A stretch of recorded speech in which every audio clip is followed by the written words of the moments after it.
चुनाव आते हैं तो इनको तब लोक कल्याण याद आता है, तब गरीब कल्याण याद आता है, तब जातियां याद आती है। जो सनातन धर्म के हित में होगा, जो देश के हित में होगा, वही हम करेंगे। जिनको अभी तक हक सम्मान नहीं मिला है और कभी कभी उन्हें लगता है कि अब आबादी में हम ज़्यादा हैं और आबादी के हिसाब से उनको नहीं मिल पा रहा है, तो मैं समझता हूँ कास्ट सेंसस, जाति जनगणना हमारे समाज को जोड़ेगा।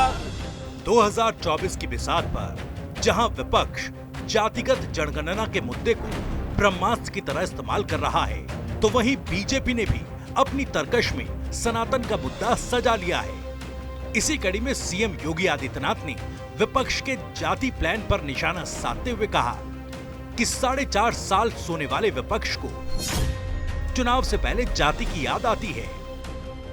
4-5 राज्यों के चुनाव होने जा रहे हैं और विपक्षी दलों में ऐसी भगदड़ मची हुई है। चुनाव आते हैं तो इनको तब लोक कल्याण याद आता है, तब गरीब कल्याण याद आता है, तब जातियां याद आती है। 4-4.5 वर्षीय लोग चुपचाप सोए रहते हैं, लेकिन प्रधानमंत्री मोदी जी ने तो ये सभी कार्य समयबद्ध तरीके से पूरे देश के अंदर बिना भेदभाव के सभी लोगों तक उपलब्ध कराने का कार्य किया है। हिंदू, हिंदुत्व और हिंदुस्तान के प्लान पर सीएम योगी ने कहा कि जो सनातन के हित में होगा वही देश के हित में होगा। सनातन धर्म के हित में क्या हो सकता है? जो सनातन धर्म के हित में होगा, जो देश के हित में होगा, वही हम करेंगे। इसके अलावा हमारे किसी प्रकार के संबंध और संवाद का कोई मायने नहीं। इधर सपा मुखिया अखिलेश यादव तो हर मन से जाति वाला दांव चल रहे हैं, भागीदारी और हिस्सेदारी की आवाज बुलंद कर रहे हैं। सीएम योगी के बयान पर अखिलेश यादव ने कहा कि जातीय जनगणना ही हमारे समाज को जोड़ेगी, तभी हक और सम्मान मिलेगा।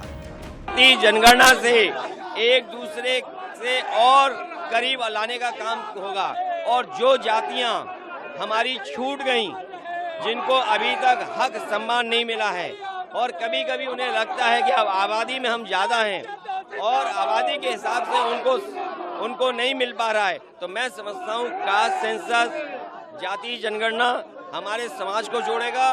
और जो व्यवस्था बाबा साहब भीमराव अम्बेडकर जी ने किया था कि जाति के हिसाब से आरक्षण दिया था, जातियों से पिछड़ापन है, जातियां पिछड़ी हैं, इसलिए जाति जनगणना हो जाएगी तो सभी जातियों को हक और सम्मान मिलेगा।